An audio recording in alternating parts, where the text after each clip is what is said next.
Hi, my sweet friends. How are you? I hope you are wonderful. I'm here with you. I'm snuggled into my jammies and I love you. I'm here. I didn't want to skip this weekend, but I've been really sick, under the weather, and I want to finish my Saturn series and I want to make good on my commitments to you. So you are snuggled in tight with me today, and you might be seeing this when I'm doing much better in life. I don't look good. I'm a little bit more mellow than my chipper self. I'm drinking out of my Sagittarius cup, and I am usually these three things: adventurous, enthusiastic, and humorous. But tonight we're going to be a little bit subdued while we're all snuggled in. I've got my bathrobe on, and I'm going to go into the deeper conversation with you in Saturn, the third video in my Saturn series. Forgive all this. Hopefully I'll be well. The doctor says liquid diet and 10 days recovery. So I don't have COVID, thank God, but I'm on the mend. So thank you for your good wishes and your good thoughts and holding me in your heart. And if you don't know me, if this is our very first encounter, oh my gosh, forgive me, and go see the real me, the better me, in all my other 199 videos. And I hope that you have watched my whole Saturn series. Today, we're going to talk about Saturn in the signs. And Saturn in the signs is really important to know. But what's ironic about it is Saturn through the signs is not the most important thing to know. Saturn in the sign, wherever Saturn is in your chart, whatever sign that it is in, I truly don't think it is the most important piece of Saturn.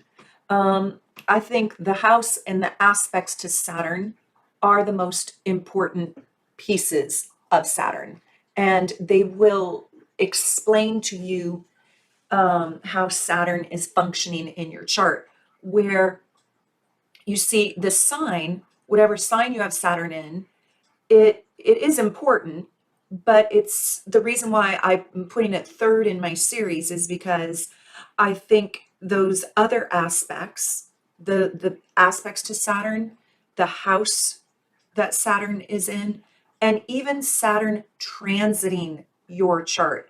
So transiting Saturn, I think in some ways, you will feel even more profoundly throughout your life. And then, of course, the most important Saturn aspect is your Saturn return at 29 and a half years old, and at 58 years old, and at 82, 83 years old. And if you haven't watched those two previous videos, please go watch those. Now, the reason why Saturn through the signs is not quite as important. Granted, it's important, but not quite as important, in my opinion, is because that's generational. And anybody born within 2.5 years of each other probably has Saturn in that sign. So if you're born in 1971, everybody in 1971, as long as that's not the year Saturn changed signs, is born with Saturn in the same sign. And you're not like everyone from those 2.5 years. So it's generational, and it speaks to an entire generation.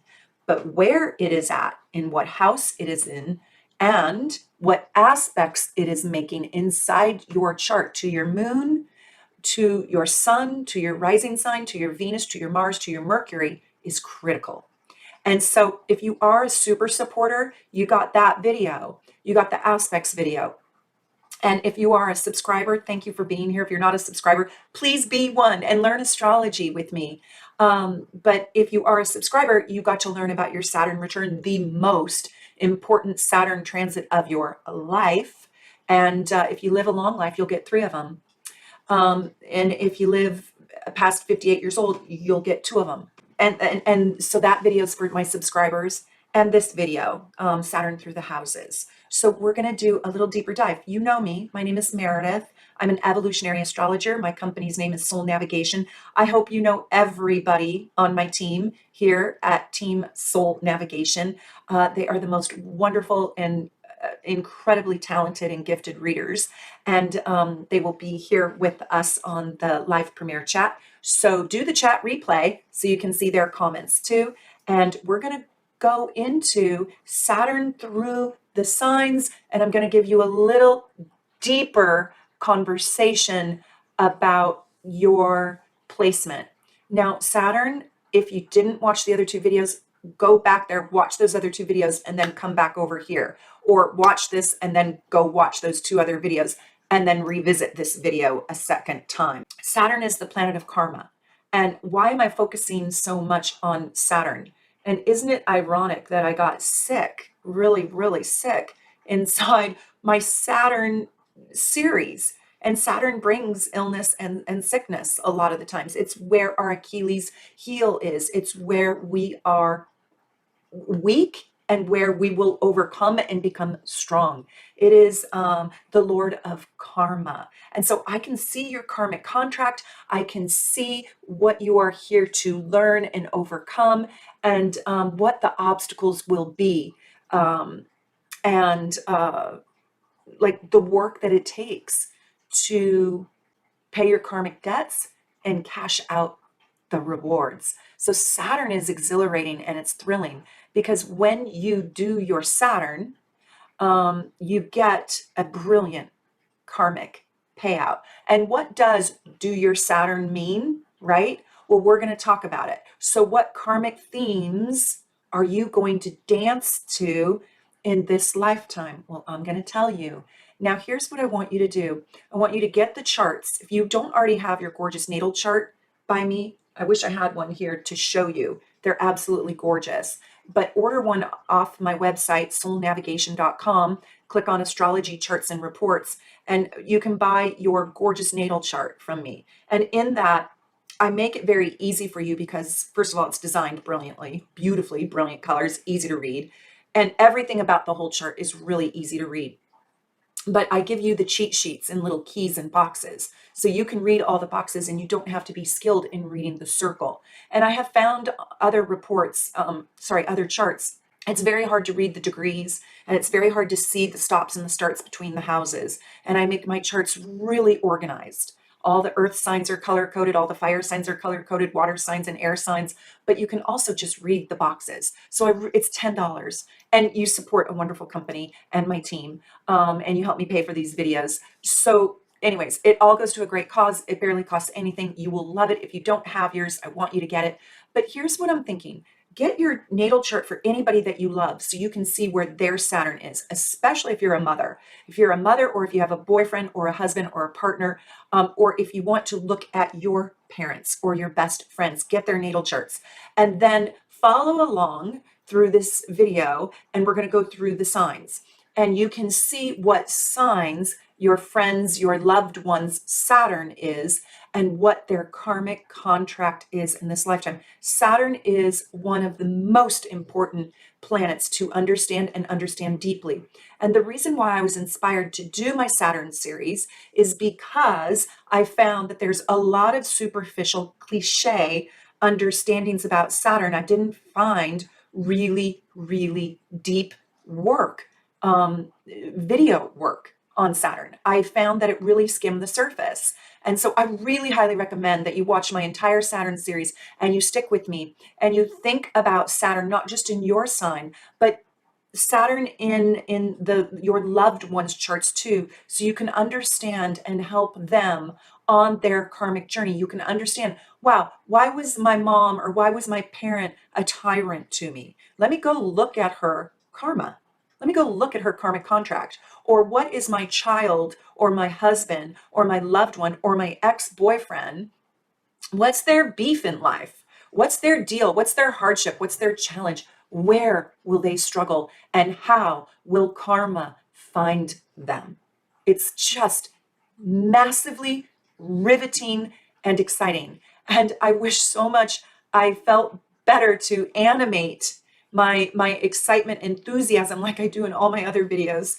Please pray you know me through all my other work, and this is not our first impression, because I am never like this. I just didn't want to leave you hanging this weekend.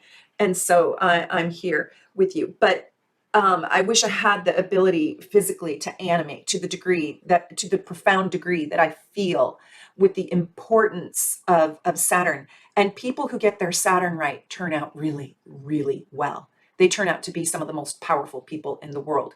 And people who misuse their Saturn turn out to be some of the most evil and cruelest people in the world. Not only do they hurt other human beings, they truly hurt their own soul and their own soul's code and their own soul's growth and their own soul's evolution. And they do not awaken to their best selves when they abuse or don't face or tackle their own Saturn karma. Okay, 2 books. I don't think I recommended these in my last video, but I meant to. So this is an old book. It is Saturn, A New Look at an Old Devil by Liz Green, brilliant British astrologer. And let me just see, 1976, okay? But this is a classic. And I liked this book very much. This gives a great foundation, but it was written in 1976. And I have found some more modern and maybe more relatable and relevant ideas. Not, I mean, Liz Green's like, the Mozart of astrology. So I'm not putting her work down or even remotely criticizing it. I like this book. It's a great foundational piece, but we're going to go beyond this book.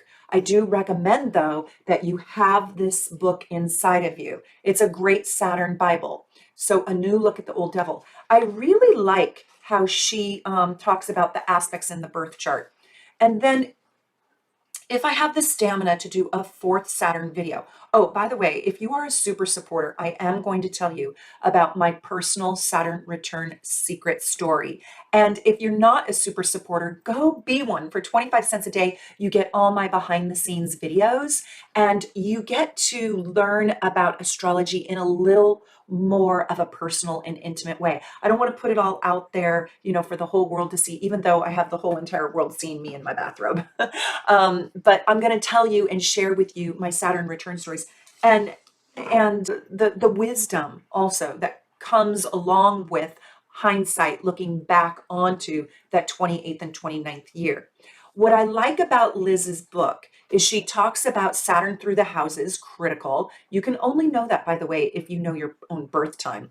And she also talks about the aspects. If I do a 4th video, I am going to do Saturn in synastry. And that means, where does your Saturn fall in your other person's chart, in your child's chart, in your parents' chart, in your friend's chart, in your loved one's chart? And that is critical. So I'm going to talk about what aspects does your Saturn make in their chart, and what aspects does their Saturn make in your chart, and how will that shape your entire relationship, and what is the karmic story between the two of you. So that's a sneak peek at my next video that I'm going to do on Saturn. And hopefully I'll be completing the series on Saturn. But Saturn is a very critical heartbeat. It is like a major artery. It's the karmic artery. And so without Saturn, if we didn't understand Saturn and the role that it played, it would be kind of like the point of my life would have a lot of vacancy in it. There would be no point. I would wake up, I'd eat my smoothie, I'd go to work, I'd come home, I'd take off my shoes, I'd make dinner, I'd watch TV, I'd go to bed, and I'd do it all over again. And if I don't understand the spiritual or karmic story, the hard work that I am supposed to do and the meaning of it, then there is no value in my life, right? So I want to understand the evolution of my soul. And in order to do that, I need to know the karmic story. And so that's what this series is really about. So the second book that I want to tell you about is a really beautiful woman. Her name is Virginia Bell. She doesn't even know I'm doing this. But I met her when I was studying with Stephen Forrest, and she's a delightful soul, beautiful woman. And I really want to give this book to anybody can read this book, but anybody who's going through a Saturn return, a 1st, 2nd, or 3rd Saturn return. This book is really interesting. It's Midlife is Not a Crisis. And she's older now, and so she's using astrology to thrive in the second half of life. So this one really talks about the second Saturn return. So if you're 58 years old, this one's very, very helpful. As I said in the last video that I just did, Saturn, the most important transit, the most important Saturn transit of your life, that's the Saturn return. The first Saturn return and the second Saturn return in your life, again, 29 years old and 58 years old are when those occur. And then there's the third Saturn return, which my stepdad, Jack, is going through right now. And that's at around 83 years old. And there's a rebirth in that year too. And so this addresses how the second and the third one are very different than the first. And this book is really, really good. Okay, so we're going to talk about Saturn through the signs, but you will promise me, right, that you are not going to take this at just total face value. You absolutely have to know the aspects that Saturn makes in your chart. Are they easy aspects? Are they hard aspects? And if you are a super supporter, you can find that video link on the community tab on my Soul Navigation YouTube page. So you go to Soul Navigation YouTube homepage, click on the community tab, and you'll find all my members' videos there. You also get a notification when I do a members only. That's for my super supporters videos. And if you aren't a super supporter, please, please, please be one so you can get those behind the scenes videos. You have to know the aspects. And if they're in challenge aspect, neutral aspect, or easy aspect, or oppositional aspect in your chart. So you have to blend that with the sign and with the house placement. You can only know the house placement if you know your birth time. You have to blend all of that to understand your karmic contract. And when you do that, wow, it is mind-blowing. So this is going to give you a little bit of the music that you're dancing to, but it is not the total story. So promise me you get that and you understand that. And you'll need to do that with every single planet, like your sun sign, your moon sign, but especially with Saturn, because the content is so serious and heavy. After all, it is your karma. Okay, we're going to start with Saturn in Aries. And Saturn in Aries is really, really interesting. The best thing that I can say about Saturn in Aries, the best quality is these people are here to take on the role of becoming a leader. And if you have Saturn in Aries, you have automatically a desire to lead, a desire to conquer. And these people come with a great deal of courage. Now, they might not start out that way in their life, but they will have a life that requires leadership and courage. They will have a life that requires them to step into a very powerful position, an independent, autonomous power position. If you have Saturn in Aries, you have a real hard time taking orders, being a beta, following. You might run people over with your bossiness, but you are self-driven, and you will probably see that you are so highly capable that oftentimes everything falls on you.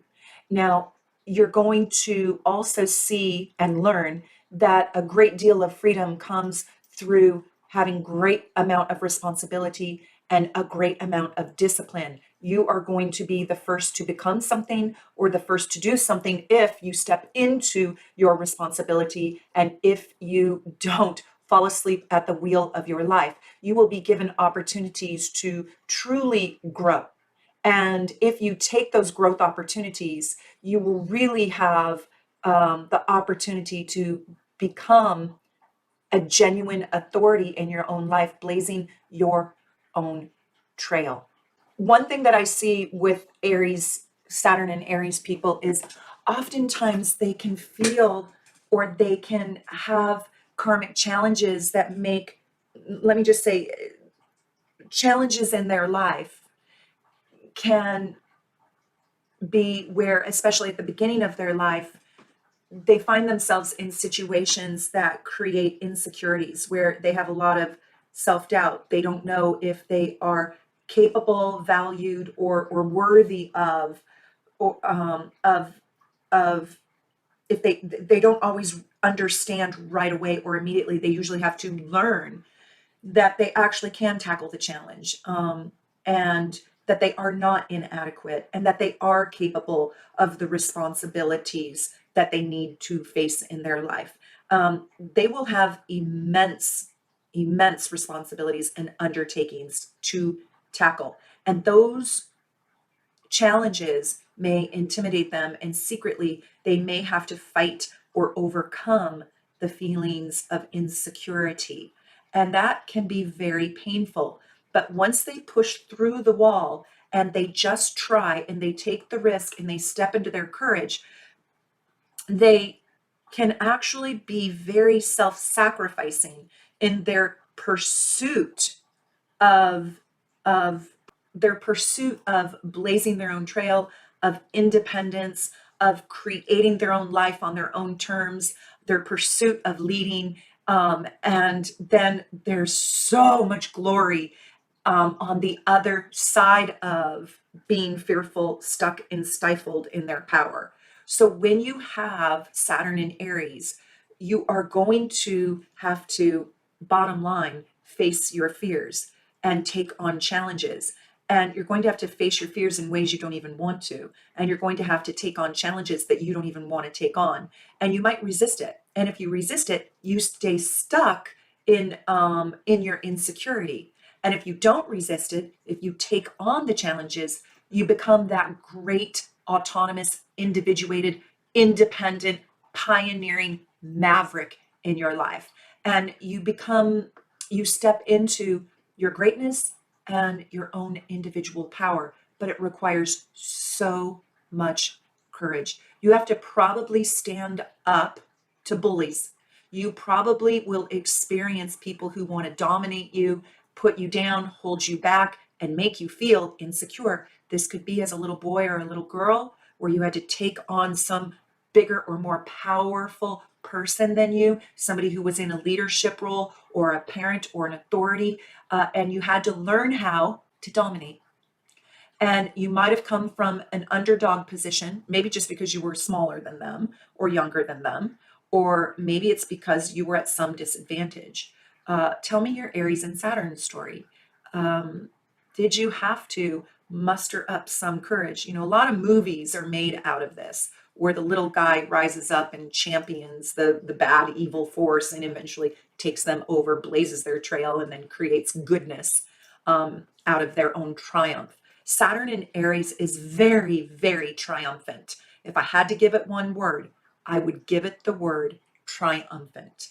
It is kind of painful to have it here. And it can also be a really physical Saturn, like literally building the Mayan ruin or the pyramid brick by brick with labor and courage, and standing up for a belief system that you, maybe not a belief system, but standing up for what you feel is the right thing to do against the bully, if you will. And the bully could be the collective. So you feel insecure because you have to go up against a lot of people, right? Or something that feels impossible, like you're the tiny ant talking to the giant monster. Okay, Saturn in Taurus is really interesting. These people have usually an internal strength about them, and they usually come with a fortitude, a sustenance, and a sense of loyalty. Security is absolutely critical. Now, there's something about these people that their karma is going to be paid out in a couple different ways. Unlike Aries, where it's really kind of blazing their own trail, becoming a maverick, stepping into the leadership and taking down bullies, if you will, and overcoming insecurities. I also see Saturn in Taurus as having to overcome insecurities, but it comes through self-worth. Like, am I good enough? Can I earn enough money? Can I be a decent provider? And these people start out in life either being the victim of somebody, being a victim inside a family that didn't have much, or being a victim inside a family. And when I say victim, I just mean they suffered in some way and had a fear that they either weren't going to measure up, maybe their parents or their family had way more than they ever thought they could earn, or maybe they came from poverty. In some way, they felt fearful that they weren't going to have enough. So the messaging came through. And so they're here to develop sort of a tireless patience and a loyalty, a determination and a discipline, and sort of a organizational ability to save money, earn money, keep money, and become of value through work ethics, financial gain, creating security for themselves and others. What can happen is they can become so fearful and not having enough or being enough, right? That they end up hoarding or saving. I mean, if you have Saturn and Taurus, are you a hoarder? If you are, and I say that like lovingly, and I also say that for real, like my little my little daughter is kind of a little bit of a nostalgic hoarder in the sense of she has to keep all her keepsakes because everything has a memory in it. It doesn't come from Saturn and Taurus, but the Saturn and Taurus person can hoard their valuable possessions because they're of value, and they create, it is psychological, but they create worth, right? They are worth something.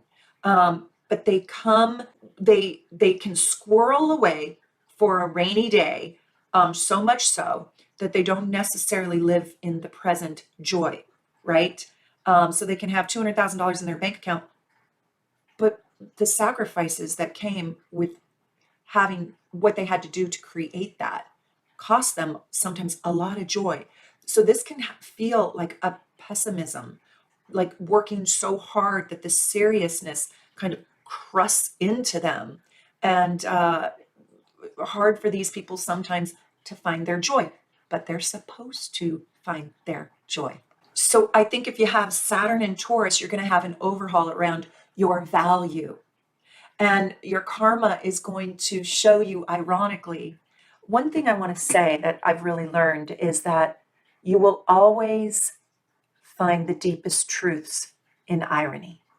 If it's ironic, it's probably true. So Saturn and Taurus, and I'm just riffing here tonight with you. I don't have this scripted. I don't have this memorized. I'm just speaking from my soul, and I've been doing this for 23 years. So I'm not going to hit all the points, but hopefully I give you enough juice to get you to really think about yourself and your loved ones and help you peel the multiple layers, the complex layers that make up your contract. Ironically, Saturn and Taurus people are going to bump up against karma around money and around their own self-worth and around what's truly important at the end of the day. At the end of your life, is what you thought was valuable and what you think made you worthy or worthwhile or filled yourself with worth, is that true? Or, especially during Saturn return, did your concept of self-worth change? So I find a lot of people with Saturn and Taurus spend a lot of their years trying to create material worth, to be of value, to be secure, to provide security for their loved ones and self, only to find out at the end of the day that that's not ultimately how they wanted to, or how, ironically, self-worth would be measured. Try that on. That lesson right there can really hurt, because it can feel like at the end of their life that they've been chasing fool's gold. There can also be a great sense of dignity and pride, leaving an inheritance or taking care of others materially. But there's usually a shell-shocking karmic shift and a karmic deal on this theme. So if you have Saturn in Taurus, tell me if you can relate to this. Okay, Saturn in Gemini is really interesting, and it is like completely opposite energies. Saturn is a lot of patience and it has a seriousness to it, and Gemini is very high strung and brings a lot of mental activity, mental gymnastics, and anxiety. And so Saturn in Gemini, it's such a massive contradiction. My brother has this, so I know this aspect fairly well. but and it has lots and lots and lots of moving parts. I mean, this is and a Rubik's cube, so I'm only going to tell you a couple squares on the cube, but I will tell you that these people have got to do cardio, cardio, cardio, cardio, and cardio, because you've got to keep your lungs active, so they don't get heavy and sedentary. These people can actually have asthma or find it hard to breathe. They can actually have like panic attacks. So you, unless they take care of themselves and do cardio. So there is this deliberate and very serious mind. There is this mental agility and mental stability.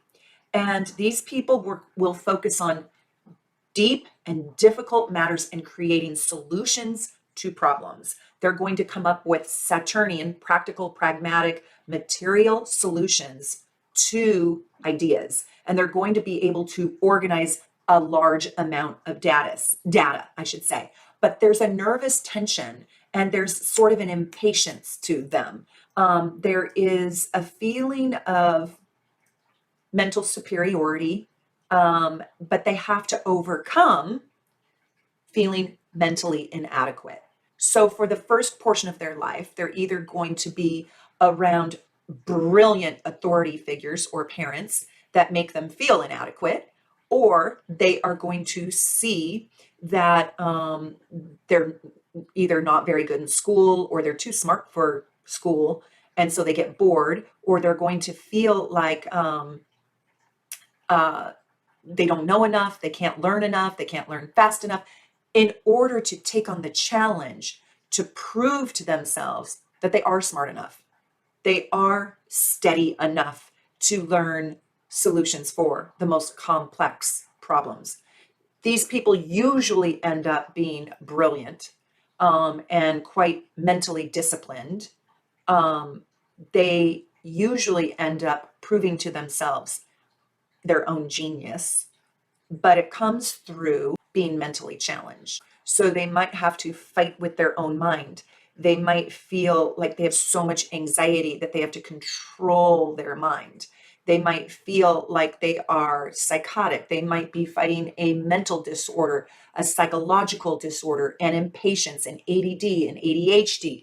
They might have a mental disposition that they have to combat to overcome, even like dyslexia or something, or maybe they know too many languages and they can't formulate their words as well as they want to. But there's some sort of messaging in the beginning of their life that says that their mind or their communication or their learning process is not up to par, it's subpar, or they're afraid to learn, or they don't like it somehow. And when they do work on their Saturn, they step into developing an optimism around their ability to learn, and they become lifelong learners. They become curious about a wide variety of subjects in this lifetime, and they eventually, when their karma really pays out, they learn that they can be successful in anything they put their mind to. But think about how painful it is to be told or to feel you're stupid, right? Did you watch that movie, The King's Speech, when he stuttered and stammered and he couldn't speak? You know, I don't know if he had Saturn in Gemini, but that's an example of Saturn in Gemini, where he had to overcome his own stammer to be able to deliver a speech to all of England. It was a brilliant movie. I recommend you watch it. It was really, really good. Saturn always brings a pain. It always asks you to face your fear. It is your Achilles heel. But when you face it, again, the payout is it becomes maybe the meaning of your life. So it's profound. Okay, Saturn in Cancer is really interesting. And so Saturn in Cancer is a really interesting thing. I see this as a mother-father archetype too, because Saturn is oftentimes, as I see it, the father figure in the chart, and Cancer is the mother archetype. Some astrologers see the sun as the father figure, and I also do that too, but I see Saturn as the primary figure. So let me talk about this. This is somebody who's going to have to really overcome deep emotional insecurities. And these people usually are very persevering and very protective over their loved ones. I mean, they will persevere on behalf of their loved ones. And they might even feel insecure as a parent or insecure around their mother and father. They might feel inadequate as a parent. They might have felt like they weren't ready for parenthood. They may have become a parent too young, or when they did become a parent, they were not ready. They may also have felt like their parents didn't necessarily love them or give them the emotional security that they needed in their life. And so I'm going to tell you, this can be a really painful place. Saturn always is, but this is about your family. And this is about karmic payouts and lessons through your family. So my mom has this placement, and not that that matters to anybody, but I can see this so clearly in her life. And thank God she's such a healthy human being, because she's moved past her Saturn in Cancer, and she's gotten great payouts, especially, yes, in her children, but in her grandchildren as well, and even maybe more so. So you can feel very inadequate around your parents' love for you. You may know that your parents love you, but you might feel like you have to do something to get that love. You might feel like you have to be worthy of their love. You might have to work hard. You may have to be responsible. You may have to have great personal perseverance and strength in order to deserve love. My mom skipped 2 grades, and she went to college really young at 16 years old. She was so smart. She was such a high performer. I think she skipped 3rd grade, and I can't remember, 9th grade or 5th grade. I can't remember the 2nd grade she skipped. She was so smart. She skipped 2 grades, and she has Saturn in Cancer. And so she's just genuinely smart, but there was probably I want to make my family proud. And that is Saturn in Cancer. Tell me if you have Saturn in Cancer, and if you have this drive to take care of your family, please your family, protect your family, perform for your family, produce for your family. You also, with this placement, you may have to overcome at some point in your life an emotional sadness or depression or melancholy, and pierce through that because there's some sort of emotional wound here. You probably were emotionally wounded, where you could not necessarily rely or trust the authority figures in your life, your parents, when you were young. And this made you self-reliant, and it also really made you self-protective. And so you can be so busy protecting your own hurts that while you're kind and loving towards other people's wounds, there can be a little bit, get over it. Just get over it, move on, right? There can be sort of a tough love here. And so the recipient of that can feel like, wow, why don't you step into my suffering with me? Why are you just wanting me to toughen up, harden my shell, and battle on? Why won't you let me have my emotional wound? Why won't you weep with me, right? And this is because they had to get tough. They had to get really strong, really fast, and become their own emotional sustenance. And I want you to try on. I don't want you just to listen to your own Saturn.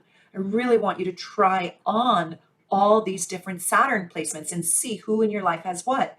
Because this piece is I call it the Achilles heel, but it's actually the major karmic artery.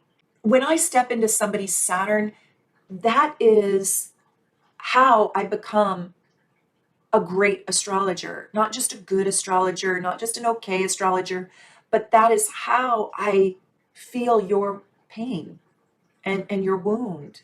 And that's how I can know the parts of you that you don't even show me. That's how I can slip into your soul and feel you, because I can feel the vulnerable piece in you. And I can, if you're older than 18 years old, you're supposed to be in the place of those wounds are there, but you're moving through them, and you're just taking your first steps into remedying them, the antidote for those Saturnian wounds. And then you're just starting to work on the power and the strength that will come, ironically, right, from those very wounds. And this is such a tender place, Cancer, that gets so hard and tough. So if you have Saturn in Cancer, you are a tough cookie. You are a tough you are an emotionally tough person, and you will deal with some of the most painful emotional wounds a human being should never even have to deal with. Trust me, I know. I have this in my parent, and it's made her an amazing woman, and she's loaned this strength to me. I don't have this placement. I don't want this placement.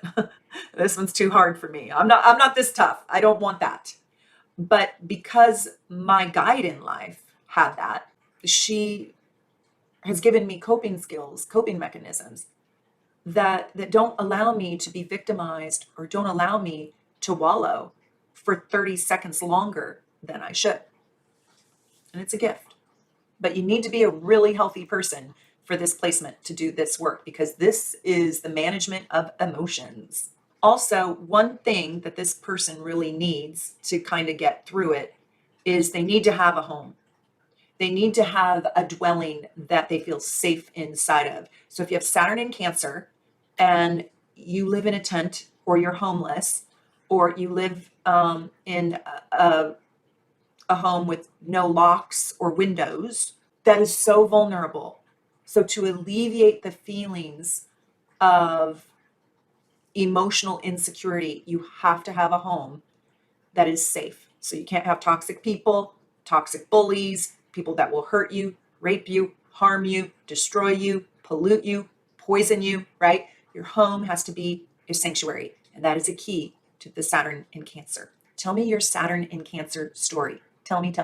Okay, Saturn in Leo is a little bit confusing, because I could say, I could talk about the creativity.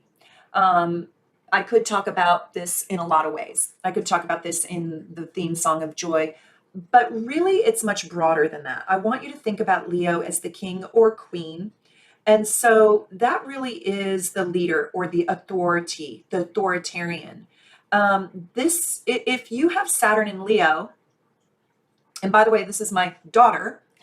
So I like to tell you guys, because now you're getting to know me through these videos. And, I like to tell you this because I don't just study my own Saturn. When I understand another person's Saturn, especially like my mother, my brother, my sister, what happens is I understand why they are the way they are. I understand the entirety almost of the meaning of their life. And so I can support them in that. But really what I can do is, when they bring out the negative side of their Saturn, I can see it, and I can interact with them with far more compassion and love than just writing them off as a jerk, right? I can also see what they really, really need from me. And I can be a better, more loving person in their life. So tell me who has what in your life, and if you can see it in them. And I can just see this so blatantly, even though my child is still really young, still in her formative years.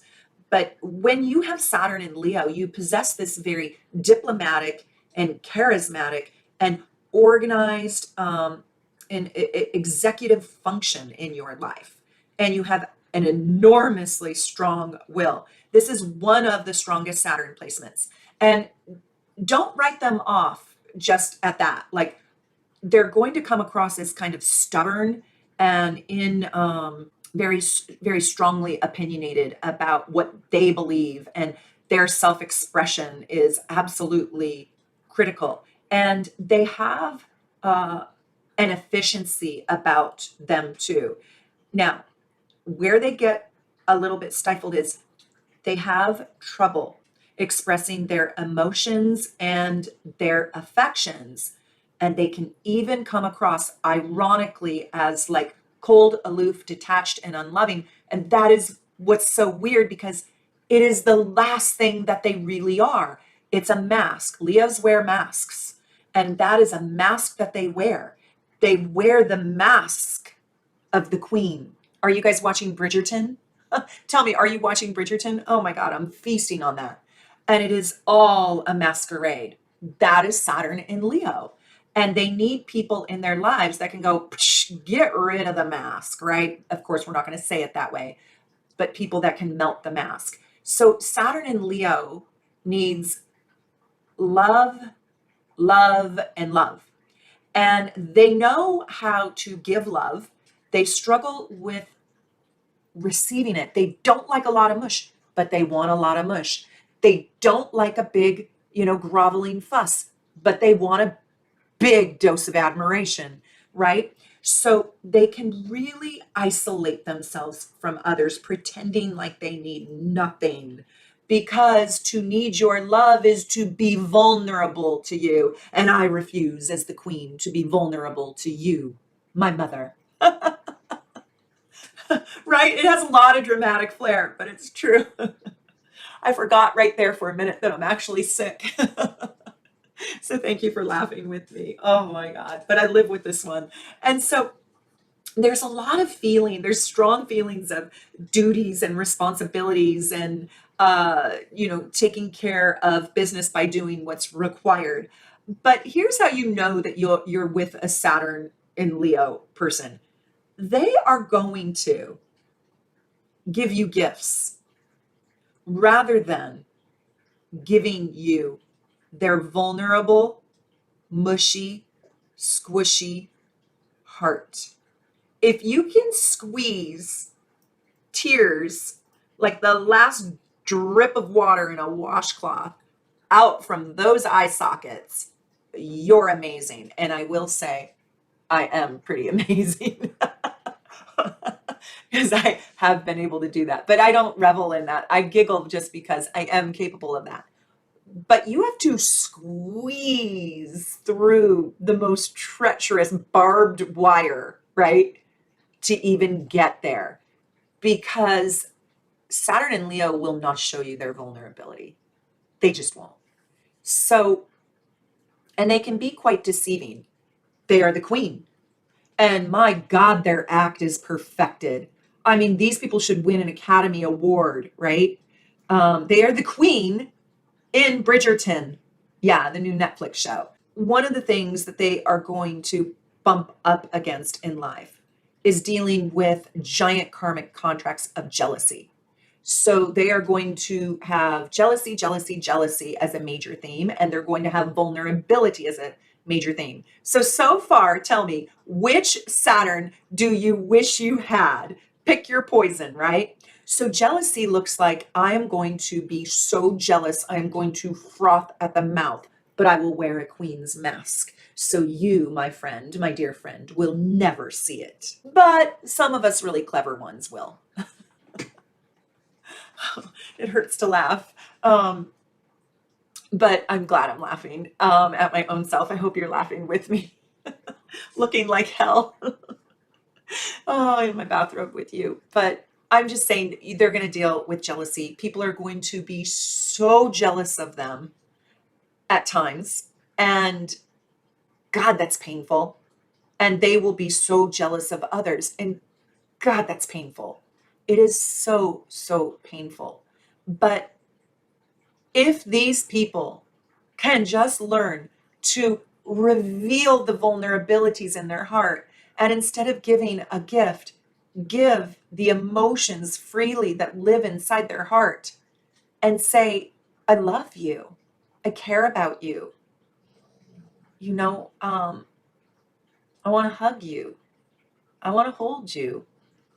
I want you to know how much you mean to me. That would satisfy their karmic contract. And a lot of Leos, and especially if they have Saturn in Leo, can't do intimacy and they miss out. And so they do favors, they do acts of service, you know, let me do your laundry, let me clean, you know, I don't know, clean your house, let me buy you some roses. But they can't express freely from their heart, which is weird because ironically, that's the only thing that they truly want. But this mask gets in the way. So do you have this placement? Can you relate? Can you understand? Tell me about it. Leave a comment. Please leave a comment about your Saturn and let us know what your Saturn karmic story is. It helps everybody. Let's build our little Saturn community here and tell everyone. I like to go deeper. And you guys help me. You write the most thoughtful comments. God, the comments are so beautiful and lovely. I can't respond to all of them, but I do try to read every single comment. And I try so hard to write back when I can, when I'm not in practice, in my practice. So before I move on to Virgo, I want to tell you guys that I made my new t-shirt line, and I want to show you, I'm wearing my t-shirt. This is my generic soul navigation one. And if you're a fan of soul navigation, this is my new soul navigation t-shirt. It says Finding Your True North, and we used real Swarovski crystals. I hope you can see them right here. And this one says Soul Navigation on it. It's the only one. Can you see it? And I made it sleeveless so you could wear it as a little tank underneath. And it's a yoga shirt. And I have every single sign. I want you guys to go check out my t-shirts. They're super affordable. And it's a great way to support my company and my work. And I don't know. I love this one. This one doesn't have the glyph on it, but I have Aries through Pisces. And all of them have crystals, really cute crystals on it. And they are a mint gray, so they go with everything. And I would love for you to go shop in my store, buy a new moon bundle, buy a t-shirt, your glyph, go check them out. And I still have my beautiful Dawn Wonder crystal quartz intention necklace line. And of course, you need to get your deep dive natal report, your solar return, your horoscope for the next 365 days. That is a phenomenal report. I notice not a lot of people buy that one, and I'm like, why? It tells you your custom horoscope for the entire year, so you can know what transits are happening in your chart for 365 days. It's a great report. And my asteroids report is sensational. Not enough people buy that one either, and I don't know why. But they're really good. So you can shop in my store. You just go to soulnavigation.com, click on the shop tab, and you can see everything there. And come support my small business. And also, of course, you need to get a reading. We are doing mini love readings for our special Valentine's price with anybody on Team Soul Navigation. And so if you guys want a reading to understand your Saturn or your karmic contract or your chart, or you want a tarot reading, a clairvoyant reading, a mediumship reading, an energy healing reading, oh my gosh, pet communication reading, just a pure psychic reading, go to soulnavigation.com and click on the book now button. And then you can see all my readers. They're just beautiful. And treat yourself to just your mini love reading for $29, or spoil yourself and get an hour reading and really change your life. You know, I had this one client tell me, it was about 15 years ago. He said, Meredith, you know, I've been doing therapy for 17 years, and 2 hours with you did more for me than my full 17 years of therapy. And I was just like, wow, the astrology, it just doesn't lie. It's amazing. And my psychic readers are absolutely phenomenal. You can jump on their calendar a lot sooner than mine. You can, of course, book with me. But if you want something faster, just jump on there. And if you don't know who to choose, just write to me at soulnavigation1111, soulnavigation1111 @gmail.com. Tell me a tiny bit. Don't give me the whole life story. Just tell me a tiny bit about what you need and what you're looking for in a reader, and I'll help you match with the very best one for you. And they're all amazing. I mean, you could throw a dart on the board and randomly pick, and they're all phenomenal. But some of them have stronger skill sets in some arenas, and you can read their little bios, but I'll help you pick the best reader for you. Okay, back to Saturn in Virgo. Let's talk about this. Let's riff on this. I like Saturn in Virgo, but I do think that this could have challenges with deep insecurities around not being good enough, not being perfect. And this could show up through becoming almost so self-critical that it can really erode health and wellness. So it could be too much plastic surgery. It could be eating disorder. It could even be a mental disorder like hypochondria or paranoia or OCD, really high OCD. It could also have, you could have high anxiety. There can be such a focus on the negatives, such a high focus on what's not there, such a high focus on what is missing, that it's hard to stand in the celebration of what is there. I find that people with Saturn and Virgo can really lose a faith in themselves. Now, when they break through this, so they're going to have a karmic contract around, feeling I'm not good enough or smart enough or thin enough or perfect enough in some way. And so they go deep into proving to themselves that they are, and they can be a gerbil on the wheel, trying to prove to themselves, but mostly to other people, that they are good enough, that and sometimes they are not happy until their work is perfect. And you could look at a Saturn in Virgo's work and see that it's so amazing and so much better than you could ever do, and they will beat themselves up over it. So it could be that same way with, they're 5'6" and they weigh 103 pounds, and they feel like, no, I'm supposed to be 102. They can have a sixth sense, not sixth, but sick sense of what is perfection, and they can beat themselves up. So they are going to, just like Leo's going to run into karmic themes of jealousy, Virgo's going to run into karmic themes around perfection. And they are going to be very industrious and efficient and practical and very exacting. They are not happy getting their dart on the target. They want their dart in the bullseye, and they won't stop. They will kill themselves, twisting themselves into a knot, into an anxious knot, to create an awe factor, or a perfect outcome. I mean, we're talking about learning how to shave seconds off of speed skating. Perfect. I don't know. I can't even remember the boxing movies or the wrestling movies I saw where, the wrestler starved himself for 3 days so he could get into a weight class to be perfect, and like crazy shit like that. So they're super analytical. They're really good at math. They are absolutely detail oriented. They have mastered the weeds of life. They've mastered the space in between the blades of grass, and they are in the minutia of a project, and they can lose themselves into perfecting all that minutia that they forgot what the bigger picture is.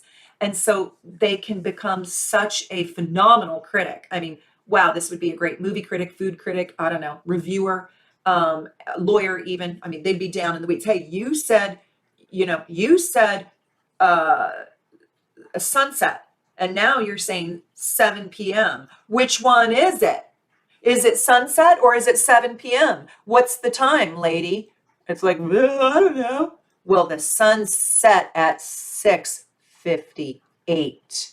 What is it? Right? It's like, oh, I don't know. Like, you don't want the attorney, right? The prosecuting attorney, and you're the defendant with a Saturn and Virgo, because you're like, I don't know. I can't even remember. Oh, you can't remember now, huh? Is that because you're lying? No, I'm really intimidated by your exactitude, and I don't know. I don't even remember the day of the week it was. Oh, now you don't even know the day of the week? Huh? Are you all right in the head? I don't know. That was 19 years ago. I committed that crime 19 years ago. I don't remember. I can't remember. Well, I just happen to have your journal. Right? Like, these people are amazing. But when you live like that, you do that kind of conversation with your own self. and you beat yourself up when you make a mistake that is just that big. You have an inability to forgive yourself for flaws. That's painful. Do you know how painful that is? So you're going to get a karmic contract around seeing you're not perfect.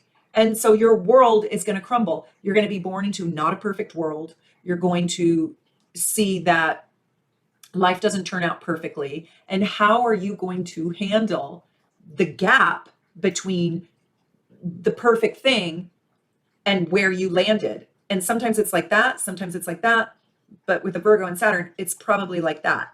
I oftentimes tell my daughter this, and this is a very Saturn and Virgo. I don't have this placement, but I often tell her that she got an 89 in a honors class, an 89.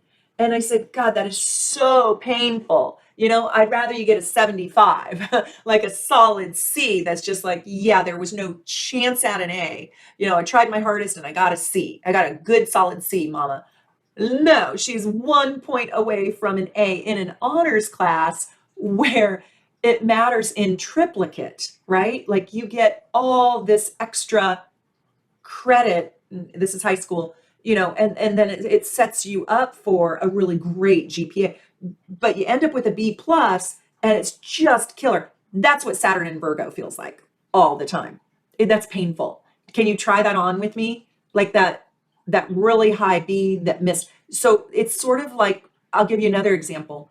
It's like being at the Olympics and winning fourth place, right? And you win fourth place. There is no fourth place, by the way, but you miss the bronze medal, and by, I don't know, you're an ice skater or a gymnast by 1/10 of a point. Do you just want to die? You'd rather come in 10th freaking place. Not really. I know you really don't, but you kind of do. You get it. That's Saturn and Virgo.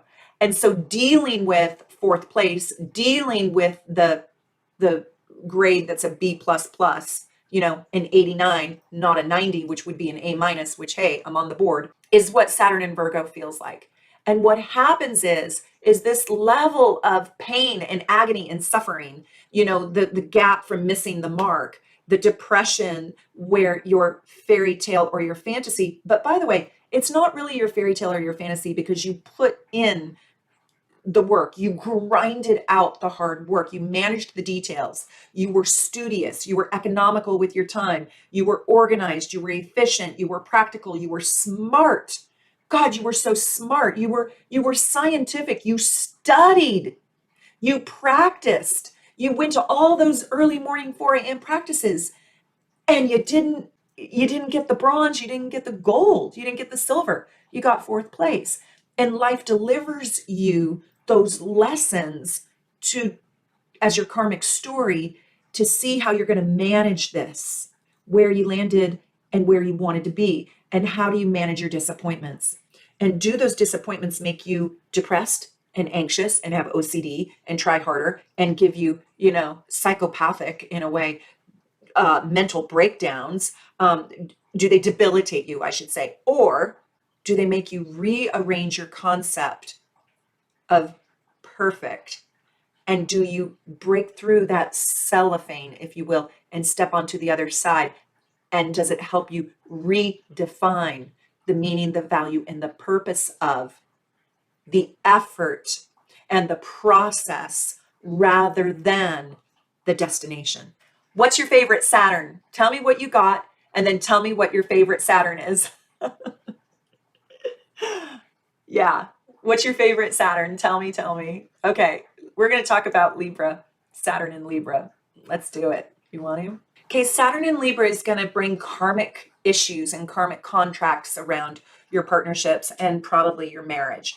Probably the person who you, a partner that you want to spend your life with in some sort of marriage type union. So it might not be actually your marriage partner, but your boyfriend or who you live with. And you're going to really value diplomacy and creating harmony and being tactful and balanced and having good judgment, you know, being able to see all sides of the equation. And there's going to be a struggle probably with really being able to choose a partner that can bring you equality. You might even choose a partner who's a little bit more Saturnian, so somebody who's older or wiser, and somebody who threatens the equality of a relationship in a way. And so you also could over idealize relationships, and so you might um, trust the wrong people. You might even marry an enemy or marry somebody who isn't balanced or isn't fair or isn't tactful or isn't honest or doesn't bring integrity. You might feel that being married is too restrictive. You might feel that in your marriage you are too restricted or too controlled, or you didn't necessarily make the right choice. Now, it might not necessarily be your marriage partner. Maybe you have just experienced this through your partnerships, but there will be karmic payouts around your unions, your partners. It could be a business partner, but it is somebody who you merge your life with. And it's going to require a lot of communication and a lot of understanding. And it's probably going to require of you to not enable or give of yourself more than they give of you. So there will probably be an imbalance inside of love relationships in some way, shape, or form. So there might be unrequited love. There might be a problem with those who love you are not the ones that you love in return. You might attract suitors or lovers that you are not interested in. And the ones that you are interested in, they're not interested in you. You might be attracted to the unavailable married man or woman. And you also might attract partners that don't necessarily demonstrate their feelings to you or make you feel what they let you know what they feel about you. Somebody who hides their feelings from you, or there's a power struggle inside the relationship. There's some sort of imbalance that you'll have to overcome. And ultimately, what you'll come to realize is that, wow, I got to get the partnership within my own self really right. I've got to learn self-care, self-love, and I've got to come from a place of confidence in my own self-worth. And my partner, who is maybe older, wiser, brings me more security, um, isn't going to be able to fill my love bucket up. I have to do that for my own self. And there's a real opportunity with this placement to become a complete codependent. So much so where you're completely trapped in their theme song, their work, their world, them calling the shots, them orchestrating what your life is going to look like, to the point where you wake up one day and you go, who am I? I mean, this could be the woman who married a wealthy man, so she didn't get as big of a vote. And then she stayed home to raise her children. Then they left and they went off with their loves. And she's grown distant from her husband. And now she's 50 years old. And she's like, wow, I gave everything I had to my husband and building up him and his career and creating a beautiful home for my children. And, she learned piano and he learned skiing. And who am I? Oh my God, I never invested in my own self. That hurts. So Saturn and Libra do not give all your resources, talents, and energy and time away. So it's not balanced. It's like sharing a bag of French fries, one for you and one for me, right?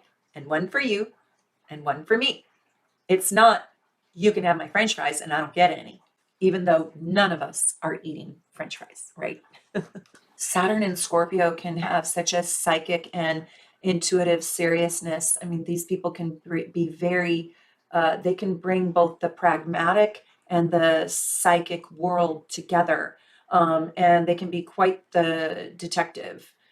These people have a hidden power, or a power that is very stealth-like, and there's a mysteriousness and a secretiveness. There is a real intensity here, but these people can really struggle with um, finances. They can feel like they were left out of a fair deal. They got screwed over. shortchanged, left out of a will. They were cheated financially by investors. They could also become either unknowingly or knowingly involved in financial fraud. They can suffer setbacks through bankruptcy, tax liens, through finances. And so they oftentimes have giant karmic lessons around financial investments or people investing in them. They also can really struggle with intimacy and vulnerability, kind of like a Leo. But because they're probably going to deal with betrayal. They're probably going to deal with death and destruction and devastation through finances and intimacy. I know it sounds funny, but if you have Saturn in the 8th house, you could really experience problems with taxes, bankruptcies, or inheritances or investments. And if you have it in Scorpio, the same thing. You probably are going to have a dance with death, divorce, destruction, or loss. And this can be very painful. I do also want to say that Saturn can show illnesses, and this is the colon, the bowels. You could become septic. This is the bladder, the kidneys. This is the purification system inside your body. Maybe your gallbladder, pancreas. So be careful with that. Haven't talked about the health aspects and the other signs. I understand that. But this one is heavy, and this is an intensity. I think the key to Saturn in Scorpio is truly forgiveness. Forgiveness to God, forgiveness to the universe, forgiveness to yourself, forgiveness to the person who has betrayed you, hurt you, left you, abandoned you. And forgiveness is hard. This Saturn in Scorpio can have such a stubborn, relentless grudge. And the grudge can crystallize into gallstones, kidney stones, but it can crystallize and calcify in the body. And resentment can solidify in the heart. And this heart can become stone cold.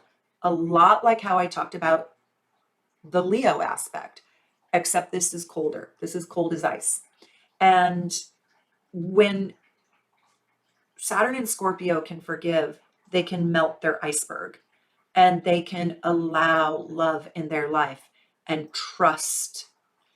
So through the doorway of forgiveness, they will find intimacy at the highest level. Giant rewards with this placement when they break through the grudge. Now, in order to have forgiveness be your karmic contract, forgiveness is the antidote and the solution, and it's the work that needs to be done. You need something. You need a crime done against you. Because if forgiveness is going to be your deal, well, we need something to forgive. So there's going to be a hurt, a pain, a suffering, a sadness, a divorce, a death, a destruction. And a death could be just a painful goodbye or something being ripped away from you. It could be, forgiving your own self for bankrupting yourself. It could be forgiving your partner for leaving you, divorce. It could be forgiving God for having somebody leave the earth plane on you. This one is very, very, very tough. And it can be very sad, moving through the sadness, through forgiveness to ultimate love and intimacy. Requires such stamina and such strength. Saturn and Scorpio are some of the strongest human beings, if not the strongest human being on the planet. Is this you? Do you have this placement? Can you relate to this? Would you mind sharing your story? Would you mind sharing how you have walked across hot coals and eaten knives for dinner? The world needs to know. Our community needs to know, because it's true, isn't it? This is a tough placement. But this placement makes people who are the bravest, who are the most loyal. I mean, these are the people that if they love you, they will take a bullet for you. I mean, there is nobody more loyal than Saturn and Scorpio. If you're in the New York subway and you fall, and the lights of the subway are coming, this Saturn in Scorpio would jump down and save you and put you back up on the platform. I mean, they would risk their own life for even a stranger. They're built that way. There's deep courage inside of Saturn and Scorpio.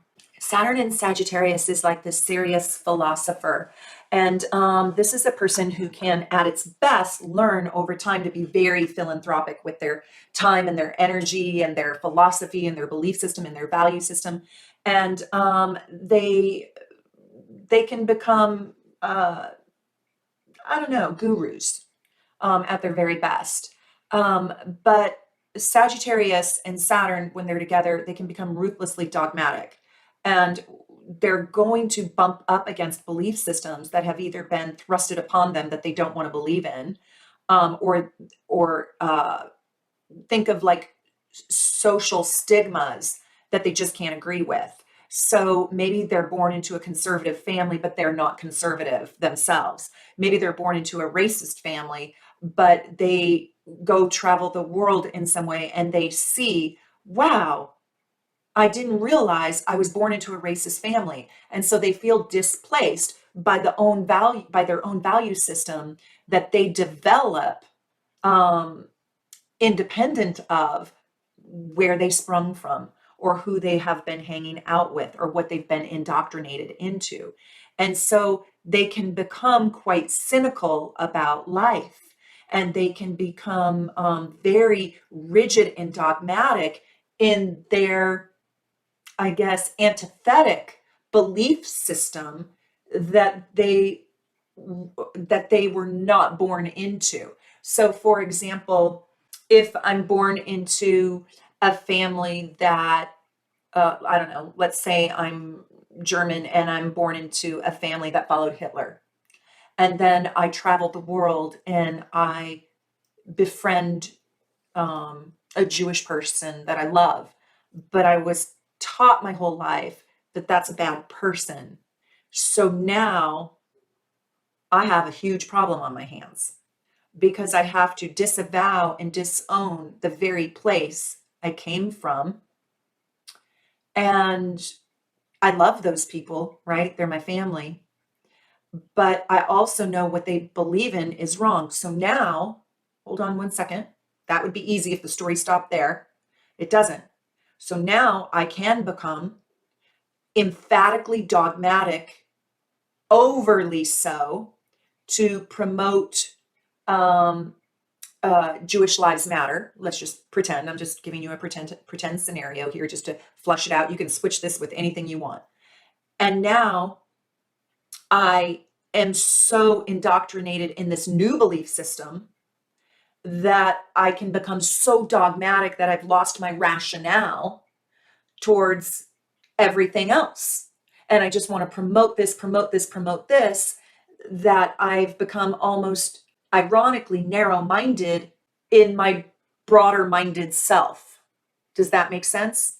So there is a sort of selfishness or self-absorbedness around my belief system, and my faith and my ideology will be questioned so severely that I can become dogmatic in, and I can lose my potency even if I merge so deeply in this other thing that I become so ensconced in it that I've lost my ability to be practical and pragmatic and clear-eyed enough to know where my shortcomings are. So now let's say I believe in the rights of the Jewish people so much that I only associate with them, right? And I only do business with them. And so now I'm another version of the very thing I came from. And I know that's a little bit twisted, and that doesn't represent me in any way, shape, or form, but it's an example. I just made it up on the fly. So it's an example of how this Sagittarius and Saturn can go wrong. So they are going to have karmic contracts that constantly test their belief systems, and staying broad-minded and open-minded and open-hearted and philosophical and seeing the different sides of society, and learning how to not exaggerate or alienate through dogmatic rhetoric is really critical for Saturn in Sagittarius. And so faith will be tested, religion will be tested, belief system will be tested, sexism will be tested. It's all going to be tested. I want you to think of a massive sociology class and how you could be tested by gender, race, all of it. And these are painful lessons to learn. And because we've got, the South Node in Sagittarius right now collectively by transit, every single one of us is experiencing some version of this, right? That's the cancel culture. That's in the United States, that's the Republican Party, the Trump Party, and the Liberal Party. And that's everywhere. I mean, we're seeing it literally everywhere. We're seeing it in the Me Too movement, and women coming into power, and minorities getting equal rights, and Black Lives Matter, and Proud Boys, blah blah blah. I don't want to go into all that, but I'm just saying we're all living that negative side of Sagittarius collectively. But when Saturn is in Sagittarius, this is your karmic story. So if you have Saturn in Sag, please tell me how your quest for the truth has been shaped, has been decimated, has been destroyed, and have you rebuilt it, right? And can you rebuild it without becoming another version of it? I love to say that Sagittariuses are absolutely intolerant of intolerance. And the riddle is, isn't that the same thing? Is it? Okay, so you would think that Saturn in Capricorn would be the dun dun dun, right? The gravy train, the best placement because it's in its own sign. Saturn loves Capricorn, and yet I think it's really hard. Your mistress is your ambition and your lust for power, your lust for status. It's kind of like Virgo in the sense of Virgo's chasing, the ideal or self-mastery through perfection, where Saturn in Capricorn is chasing its grandest work, its grandest potential. It's chasing its own status. So it wants to be the alpha of the alpha of the alphas. And so its mistress becomes its work, its love affair becomes its ambition. And so you will have a karmic contract around what is the price you're willing to pay to win? Will you win at all costs? And when I say win, I mean step into the grand power of your success where you reign supreme. So if you have Saturn in Capricorn, these people really do want to reign supreme. So what will they do to get it? Will they sacrifice their health? Probably. Will they sacrifice their loved ones? Probably. How? Through neglect. Through, hi honey, I'm going to be late for dinner one more time. Through being on the road. Yeah. Through not having time to play ball with their kid. Remember that song, Cats in the Cradle? Cats in the Cradle and the Man in the Moon, Little Boy Blue. When you coming home, Dad? I don't know when. We'll get together then, son. We'll have a good time then, right? You know that song where the dad is always like, next, next, next, next. And then the dad finally wakes up many years later when the son is grown up and the dad is like, okay, I'm ready to play ball. And the son is 40 years old. The dad is 90 or whatever, 80. And the son is like, sorry, Dad, I'm busy. That is the saddest, hardest part because the Capricorn has good intentions in its success, usually, not always, but usually, and in its power and in reigning supreme because it wants to be the best provider for its family. It wants to amass the grand fortune. It wants to own all the Hilton hotels on the Monopoly board in order to create and provide a legacy of themselves and for their family. But they've sacrificed all the intangibles along the way, and that's love, hope, trust, faith, right? That's all the mushy. That's all the snuggles. That's all the tuck-ins. They weren't there for the tuck-ins. Did you get tucked in? No. My Saturn and Capricorn parent is on the road again. So there's a tendency to take work so seriously that they miss out on life. Do you have Saturn and Capricorn? If you were just born, if you're just born last year, you do. Very hard workers. We just produced massively hard workers this last year. Good, because we'll need them, right? But there's a feeling of loneliness and inadequacy if they don't reign supreme and if they don't turn out massively successful. And they hate themselves if they don't work, and if they don't have a social status, if they didn't become well known or great at something, they can't handle it. And so they have a love affair with this power. And so they're going to have a karmic contract around, what does it feel like to have power and then lose power? What does it feel like to be, the best and then fall from grace? What does it feel like to be number one on the charts and then be a nothing? Right? What does it feel like to lose everything you got? And they work hard for it. So it's kind of like Virgo again, where Virgo didn't get anything for free, and neither does Capricorn. Capricorn doesn't usually just, inherit the moon in the sky. And if they do, oh my God, that is the quickest death for them. So that's a very sad story. If you're Saturn in Capricorn, you just inherited the family fortune. You just, sit on the couch. It's very, very sad. But these people are going to come to the end of their life, hopefully very proud of the work that they created. But hopefully through their Saturnian work, they learn the value of love, and they learn the value of people, and they learn the value of relationships, in addition to providing for them and creating a legacy. So it is very painful to have Saturn in Capricorn before you're in the remedy of it, love and relationships and compassion and the human experience and joy. But I think it's even more painful to be involved with the person who has Saturn in Capricorn, because their great love is their own legacy and building and growing their own legacy. And you can't compete with that ever until they start learning their antidote by getting karma served up to them. And how does that happen? They usually have to lose something. They usually have to lose. They usually have to have a wake-up call by realizing, wow, all this power and status really isn't worth it. So Saturn in Aquarius is really an anomaly. It's really, really interesting because you've got this unconventional sign with this very conventional planet and this conventional rules planet, and then this unconventional energy in its sign. So these are people who have to play by their own rules, and they have a painfully hard time conforming to other people's rules. And so they do life on their own terms, life according to their own standards and their own quirky goals. And while they do have a great stamina, they only have a great stamina when they get to play on their own terms, and when the rules sort of bend to their way. They're innovative, they're probably different way.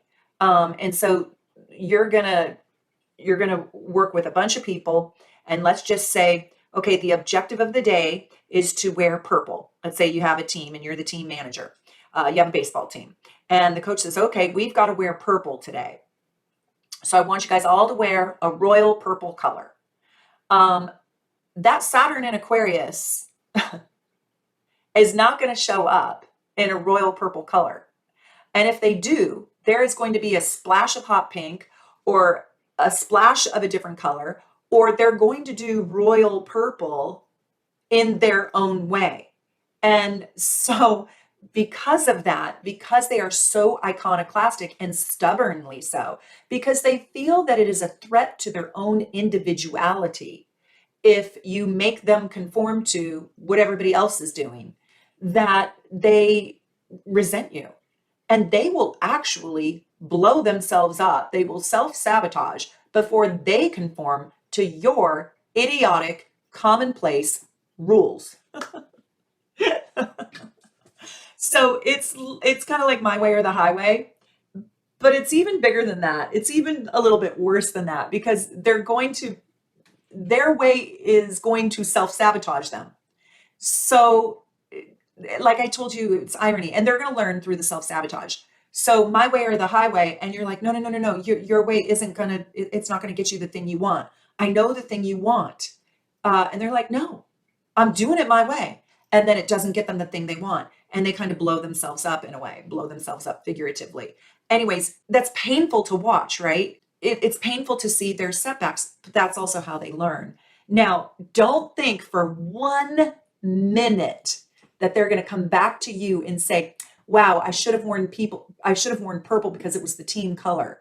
They're not. They're not even going to connect those dots. They're going to say, wow, I have to do my way a little differently next time. I better figure out a better way to do my way, right? And so they're still not going to conform because these are non-conformists. They understand the rules. They have 2 ears. They have a very bright brain. They get the rule. They get it. They understand it. They don't care. It doesn't fit. It doesn't fit. I'm not really laughing. It's just the absurdity, right? Is so painfully hard for the rest of the zodiac to even understand what I'm saying. I'm kind of talking to the other people who don't have Saturn in Aquarius. And that's why I'm giggling, because I'm giggling with them, because this is so unfathomable in a way that they're like, Meredith, are you making sense? Do you know what you're saying? Yeah, I actually do know what I'm saying. And if you have Saturn in Aquarius, please, leave a comment. But these people are not going to conform. And so they really do need an acceptance to be unique. And they will make best friends with you if you can accept them in their uniqueness. And they are very disciplined in their uniqueness, and they are very organized, and they are very high functioning in their mental faculties around their uniqueness, around breaking the rules, around going at it their own way, around going around the rules. So they are kind of such anarchists in their own way. Like, if you say yellow, they want blue, whatever the rules are, they want to go the other way. They're so strong this way that they're going to bump up against karma that is going to really test their non-traditional ways. And they are going to be constantly tested and probably set back. And they don't mind it that much. Like, they would rather take the setback than do it your way. They'd rather take the setback and pay the price than be common. And it's painful to watch. It's more painful, again, for you than it is for them, like Capricorn. But they also can become very cold and kind of vindictive and very opinionated. And they can get aggravated with the system and the protocols, the rules and the regulations. And they can come across as aloof and detached and even uncaring. And if they're met with opposition. And, wow, have you ever seen a pissed off Aquarian? It's cold as ice. I mean, they'll slice and dice you. So with Saturn in Aquarius, they really can, I'm out, peace out. And they'll take the hit, they'll take the loss. Literally, they will sabotage their entire plan to not conform. Tell me that's not painful. Tell me that's not painful. It's very hard for them to be involved with somebody who is going to impose rules. And if you're going to, I don't know, be my partner in life and impose a lot of dogmatic rules on me, I'm out. I'll leave. I'm going. This isn't my placement. But it can feel very cold. And the sad thing is that they can end up isolated, alienated, and very, very alone. Call of the Wild, alone in a shack out in the middle of the forest with their animal as their companion, because the animal doesn't make them conform. So when they get too crystallized and too rigid in the not wanting to bend to society's rules or their family's rules or their group's rules or whatever, they can create a self-imposed isolation, which is actually the last thing they want. So the antidote is to find a group of like-minded souls that allow and accept this uniqueness, this quirkiness, this individuated self. And the world, as a lot of Aquarians and a lot of Saturn and Aquarians know, is not built like that. The world, society, take a sociology class, right, is monkey see, monkey do, and these people will not be your monkey. Nope. They will not be their monkey. They will die rather than be your monkey. Even if being your monkey pays out and being their own individuated, unique self or quirky self or weird self or crazy self or whatever self you want to call it, label it whatever you want, destroys them, right? It's really hard to relate to, but it's true.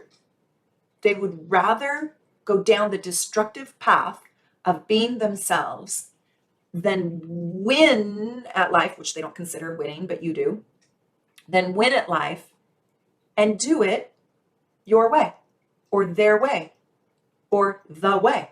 So, painful, but more painful for you than for them. More painful for you than for them. They will suffer from alienation and loneliness and a chill and a coldness and a coolness and a lack of attachment.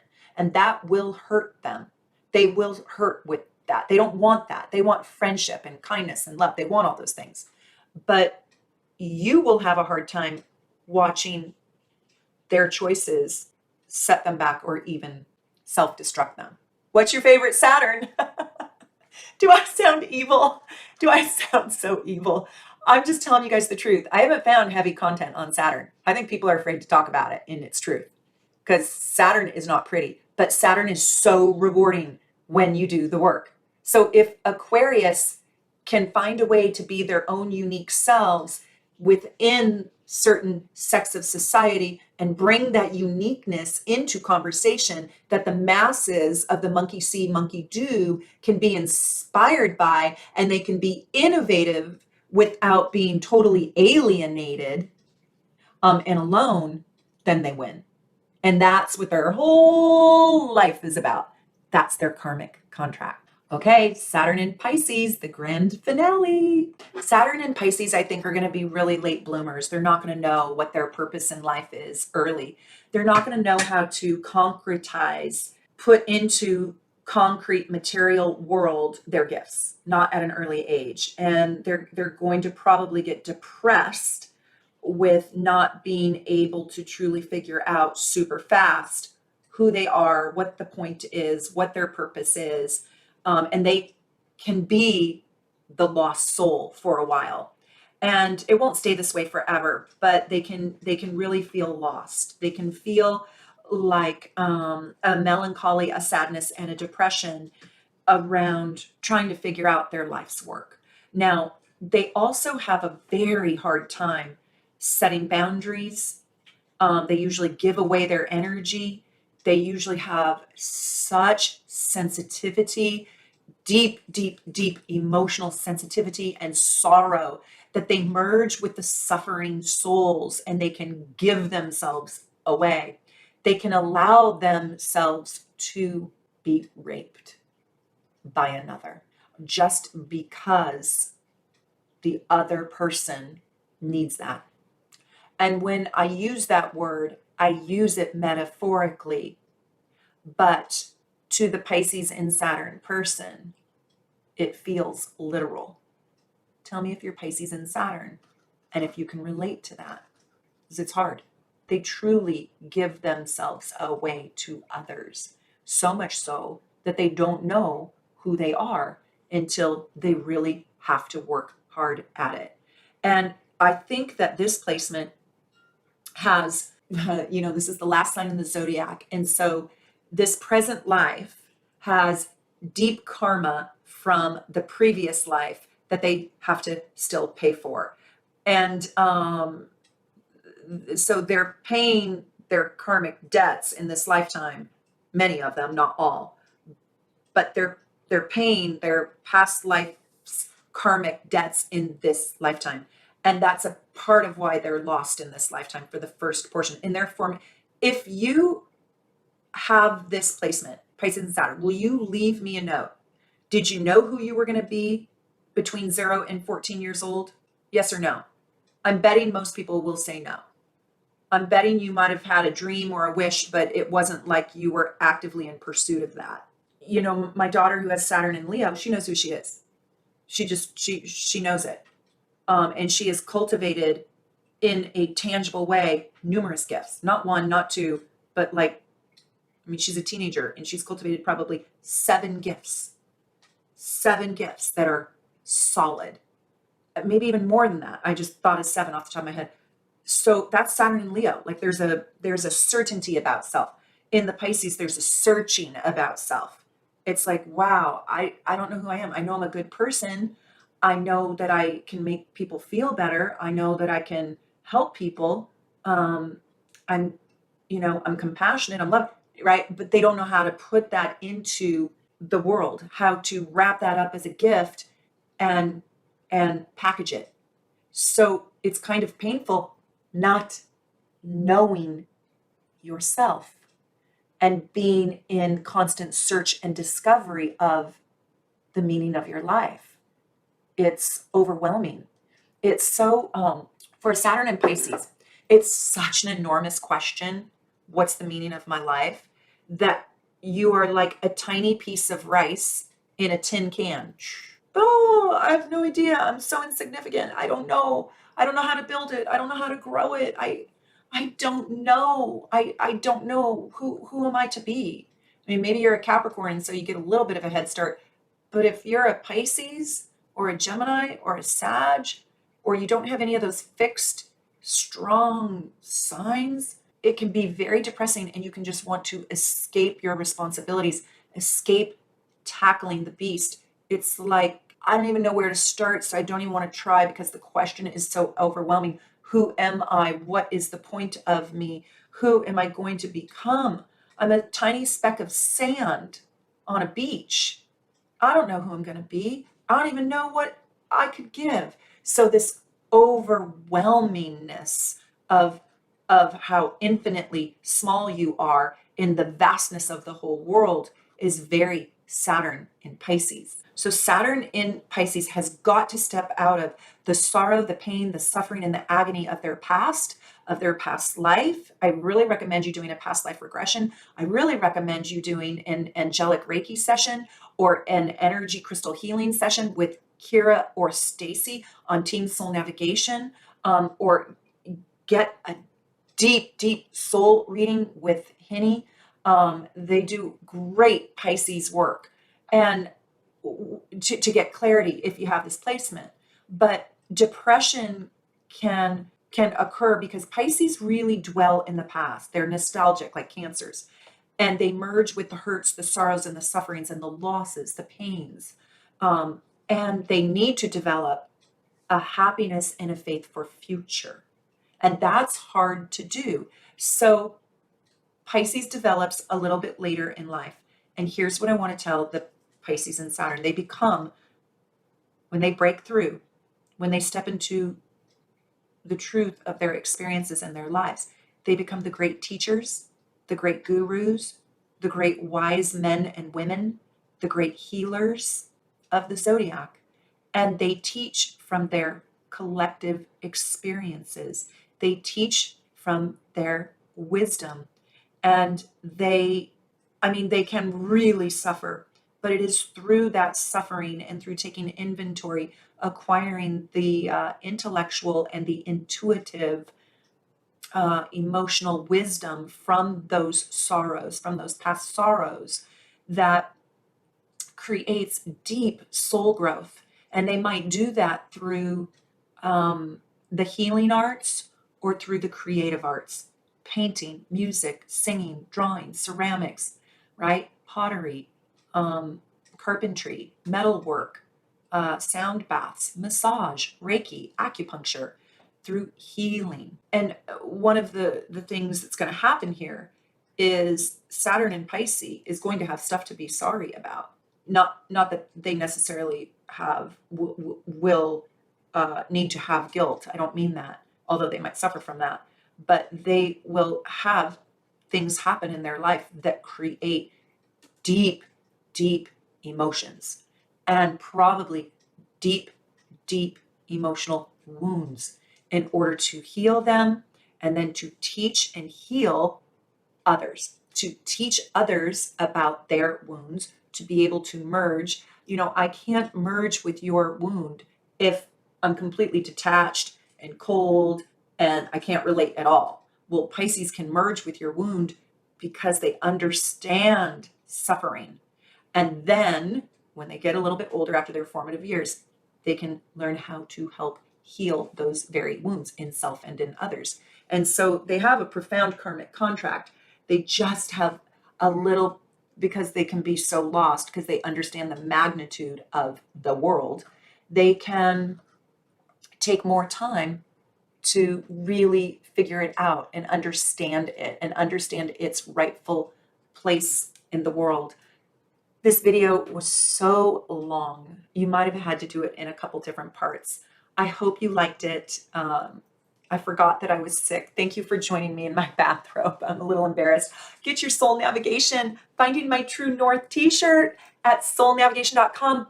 Please book a reading with one of my delightful and highly gifted, talented, psychic and intuitive, clairvoyant, clairaudient readers. They're also astrologers. And please leave me a comment, subscribe, and for 25 cents a day, support my channel and become a super supporter. You get so many free perks, including your gorgeous natal chart, your deep dive natal report, and go get your astrology reports at soulnavigation.com. Thank you for supporting me. Check out my new moon bundles and everything else, my aura quartz crystals. I love you. Bye. Thanks for being here and making me feel better. Take good care. From my home to yours. Mwah.